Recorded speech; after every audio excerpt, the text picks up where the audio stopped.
মহানবী সাল্লাল্লাহু আলাইহি ওয়াসাল্লাম মেরাজ থেকে আসার পর দরজা বন্ধ করে কান্না করছিলেন।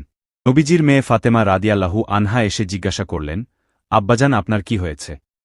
নবীজি কাঁদতে কাঁদতে বললেন, মা আমাকে যখন জান্নাত দেখানো হলো দেখে খুব ভালো লাগল, যখন জাহান্নাম দেখানো হলো তা আমি সহ্য করতে পারলাম না। ওখানে শাস্তি এত বেশি যে তা সহ্য করার মতো না। জাহান্নামে নারীদের সংখ্যা বেশি ছিল। আমি দেখলাম কিছু নারীদের চুল উপরে তুলে রেখেছে আর নিচে আগুন জ্বলছে, তাদের চিৎকারে মনে হচ্ছে পুরো জাহান্নাম ফেটে যাবে। তখন আমি জিবরাইল আলাইহি ওয়াসাল্লামকে জিজ্ঞেস করলাম, তাদের এভাবে শাস্তি দেওয়া হচ্ছে কেন? তখন জিবরাইল আলাইহি ওয়াসাল্লাম বললেন, এরা সেই নারী যারা রাস্তাঘাটে চুল বের করে হেঁটেছেন, যে নারী বেহায়াপনা করেছে। এইসব শুনে মা ফাতিমা বলেন, বাবা আমি নিজে পর্দা করি, তবুও আজ থেকে এমন পর্দা করব, যেন সকল মা বোনেরা আমার মতো পর্দাশীল হয়ে উঠ।